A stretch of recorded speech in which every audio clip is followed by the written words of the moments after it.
Hello friends, मैं मुकेश सावंत आप सभी का स्वागत करता हूं नॉलेज कल्टीवेशन चैनल में। आज की वीडियो का टॉपिक है द इंडस। इस वीडियो के अंदर हम इंडस रिवर सिस्टम के बारे में जानेंगे। जितनी भी इंडिया में रिवर्स हैं, इनको दो ग्रुप में डिवाइड किया गया है। पहला ग्रुप है हिमालयन रिवर्स का और जो दूसरा ग्रुप है वो है पेनिनसुलर रिवर्स का। हिमालयन रिवर्स को फिर तीन ग्रुप में डिवाइड करते हैं। पहला जो ग्रुप है वो इंडस रिवर सिस्टम, दूसरे वाला group the Ganga river system, तीसरे वाला group the Brahmaputra river system. पिछली वीडियो में हमने कुछ कीवर्ड्स को जाना था, रिवर के मैकेनिज्म को जाना था, रिवर कौन कौन सी एक्टिविटीज करते हैं इसको जाना था। इस वीडियो के अंदर हमने इंडस रिवर को लिखना है, ये कहां से ओरिजिनेट होती है, फिर इंडिया में कहां से एंट्री करती है और पाकिस्तान में जाकर इसकी डायरेक्शन क्या हो जाती है। यानी कि किसी भी रिवर के बारे में लिखना है तो सबसे पहले आपको उसका ओरिजिनेटिंग प्लेस लिखना है, कहां से शुरू होती है, फिर उस रिवर की जो फ्लो है उसकी डायरेक्शंस को लिखना है। तो हम इंडस रिवर की बात करें तो ये रिवर मानसरोवर लेक से शुरू होती है। मानसरोवर लेक वर्ल्ड की हाईएस्ट फ्रेश वाटर लेक है और इसकी height about the sea level है जो वो है 4590 meters about the sea level. Mansarovar lake से तीन रिवर स्टार्ट होती हैं। एक तो रिवर इंडस, दूसरी रिवर सतलुज, तीसरी रिवर सांगपो जो इंडिया में आके जिसको हम ब्रह्मपुत्र बोलते हैं। इस रिवर को डिटेल में जानने के लिए हम इस मैप की क्लोज स्टडी करते हैं। ये लेक मानसरोवर है, यहां से तीन रिवर ओरिजिनेट होती हैं। पहली द इंडस, दूसरी द सतलुज, तीसरी द सांगपो। यहाँ ये वाला जो एरिया है ये तिब्बत एरिया कहलाता है। इस एरिया के अंदर इंडस रिवर में जो वॉल्यूम है पानी का वो कम होता है। फिर हमने इसकी डायरेक्शन को लिखना है। डायरेक्शन आप लिखेंगे from lake Mansarovar the river starts flowing north west. North west की तरफ ये फ्लो करना शुरू कर देती है। इसके बाद ये इंडिया में लद्दाख रीजन से एंट्री करती है। तो पिछली किसी वीडियो में हमने जाना था यहां पर जो माउंटेन रेंजेस है इसको याद करने का एक मेथड था काला जामुन, KALAZ। तो यहां से आपने देखना है कि जो दूसरी और तीसरी यानी लद्दाख और जास्कर रेंज के बीच से ये रिवर इंडिया में एंट्री करती है। इसके बाद ये वेस्ट की तरफ फ्लो करती है, फिर थोड़ा नॉर्थ की तरफ जाती है, फिर वेस्ट की तरफ जाती है, फिर साउथ की तरफ और फिर ऐसे करते नॉर्थ वेस्ट फिर साउथ की तरफ आती है। अब हमने इसकी जो ट्रिब्यूटरीज हैं उनको लिखना है। वैसे इस एरिया के अंदर इसके अंदर चार ट्रिब्यूटरी आकर मिलती हैं, हुंजा, श्योक, नुब्रा और एक ट्रिब्यूटरी और है उसका नाम ये जो जास्कर रेंज है इसी पर है द जास्कर। यानी कि जास्कर, हुंजा, श्योक और नुब्रा इंपॉर्टेंट रिवर्स हैं जो इसमें अपना पानी डालती है। श्योक है वो पहले और दूसरी जो माउंटेन रेंज है वहां से शुरू होकर इसमें मिलती है। हुंजा को देखते हैं, ये काराकोरम के नॉर्थ से स्टार्ट होती है और यहां पर इंडस से मिलती है और इस पॉइंट को गिलगित बाल्टिस्तान बोलते हैं या गिलगिट बाल्टिस्तान बोलते हैं। इसके बाद अगर हम पाकिस्तान में देखें तो ये एरिया भी माउंटेनियस एरिया है। यहां पर एक जगह है जिसको अटक बोलते हैं। अटक पाकिस्तान की पंजाब स्टेट में लोकेटेड है। अटक में आने के बाद ये रिवर माउंटेनियस एरिया को छोड़ देती है। जैसे रिवर गंगा हरिद्वार में आती है तो हरिद्वार के बाद ये प्लेन एरिया में आती है। इसी तरह रिवर इंडस अटक के बाद प्लेन एरिया में आ जाती है। प्लेन एरिया में आने के बाद जो इसका जो डायरेक्शन है फ्लो का ये साउथ वेस्ट हो जाता है, फिर नॉर्थ की तरफ हो जाता है और यहां पर एक जगह है जिसको मिथन कोट या कोट ऑफ मिथन बोलते हैं। कोट ऑफ मिथन में जो इंडिया की 5 रिवर्स हैं जिनके नाम पर पंजाब पड़ा, झेलम, चिनाब, रावी, ब्यास और सतलुज।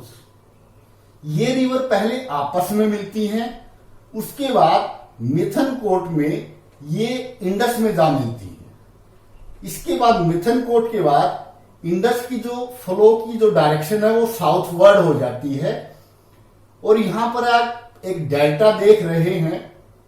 इस टाइप के डेल्टा को जो जिसको नदी बनाती है उसको रिवराइन डेल्टा कहा जाता है। और ये वर्ल्ड का सबसे लॉन्गेस्ट डेल्टा है। और वर्ल्ड का जो लार्जेस्ट रिवराइन डेल्टा है वो यहां असम के अंदर रिवर ब्रह्मपुत्रा बनाती है।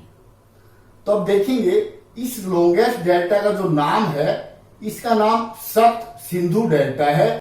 सप्त सिंधु को बनाने के बाद ये रिवर कराची के ईस्ट से फ्लो होती हुई अरेबियन सी में जा मिलती है। यहां पर इंडिया की 5 रिवर्स को देखते हैं।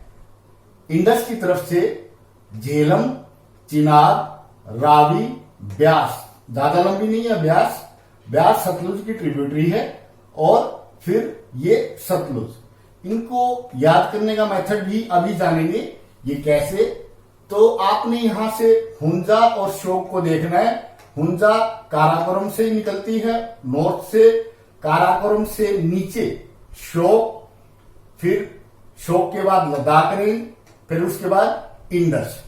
ये जो इंडस रिवर सिस्टम है, यहां राजस्थान कैनाल है, यानी कि रिवर सतलुज का पानी राजस्थान कैनाल में पहुंचाया जाता है, जिससे राजस्थान के वेस्टर्न और सदर्न पार्ट को इरिगेट करते हैं। और वैसे 1960 में इस इंडस रिवर सिस्टम से रिलेटेड एक ट्रीटी हुई थी, एग्रीमेंट हुई थी इंडिया और पाकिस्तान के बीच में। उस एग्रीमेंट में ये कहा गया था कि इंडिया इंडस रिवर सिस्टम का केवल 20% पानी यूज कर सकता है। वैसे रिवर इंडस की लेंथ 2880 किलोमीटर है। इंडिया के अंदर इसकी जो लेंथ है वो केवल 1114 किलोमीटर है। जिन इंपॉर्टेंट पॉइंट्स को अभी हमने मैप में स्टडी किया, इन इंपॉर्टेंट पॉइंट्स को रिटर्न फॉर्म में देखते हैं। स्टार्टिंग करते हैं division of the Indian river से। इंडिया की जो रिवर है इसको 2 ग्रुप में बांटा गया है, the Himalayan reverse, the peninsular reverse. अब हिमालयन रिवर्स की बात करें तो हिमालयन रिवर्स को फिर आगे 3 ग्रुप में डिवाइड करते हैं, the Indus, the Ganga, the Brahmaputra. इसके बाद हम इंडस रिवर सिस्टम को देखेंगे। सबसे पहले लिखते हैं ओरिजिनेशन कहां से होती है, स्टार्ट कहां से होती है रिवर।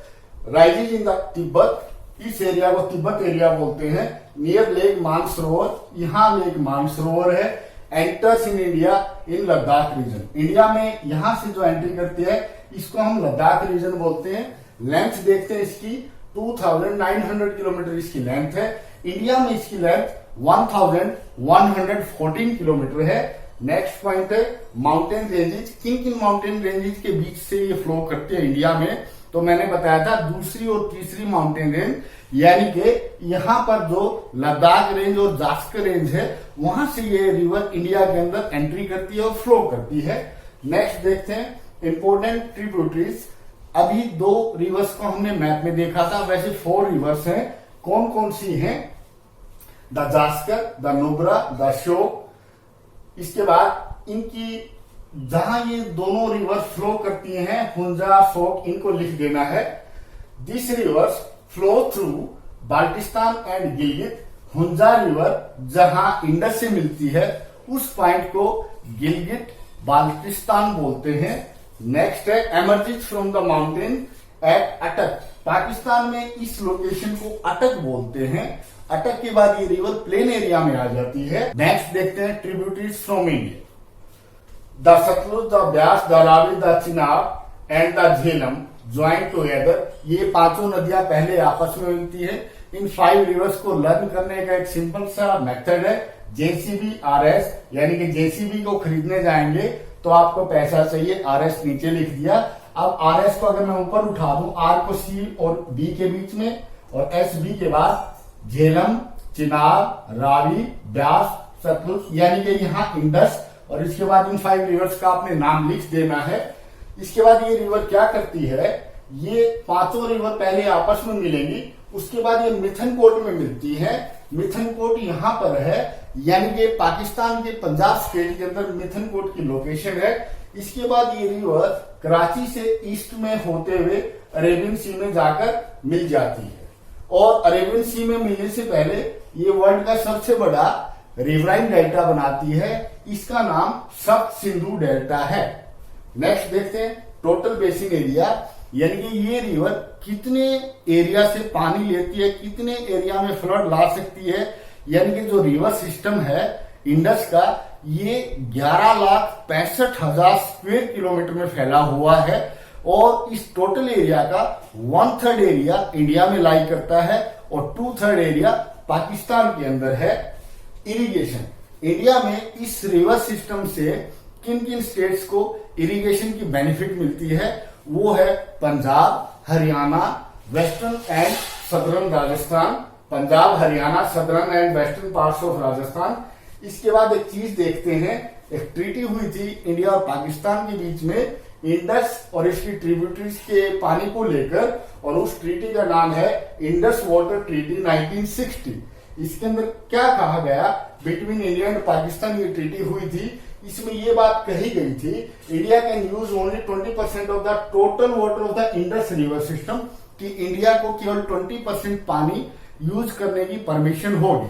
इसके अलावा हम 2-3 इंपॉर्टेंट बातें और देखते हैं। लेक मानसरोवर है, ये वर्ल्ड की हाईएस्ट फ्रेश वाटर लेक है और जिसकी height about the sea level it is 4,590 meters. इसके अलावा जो हमने ये जो रिवर बेसिन है, area of Indus basin in Pakistan, यानी कि पाकिस्तान के 8,43,711 स्क्वायर किलोमीटर में ये इंडस बेसिन फैला हुआ है। इंडिया में देखें, इंडिया में जो इंडस बेसिन फैला हुआ है लगभग 3.25 लाख किलोमीटर, यानी कि 3,21,289 स्क्वायर किलोमीटर। जो इंडस बेसिन पाकिस्तान में फैला हुआ है वो लगभग पाकिस्तान का जो कंप्लीट एरिया है इसको कवर अप किए हुए है। पाकिस्तान का टोटल एरिया 8,81,913 स्क्वायर किलोमीटर है। उम्मीद करता हूं ये कॉन्सेप्ट आपको क्लियर हो गया और वीडियो देखने के लिए धन्यवाद।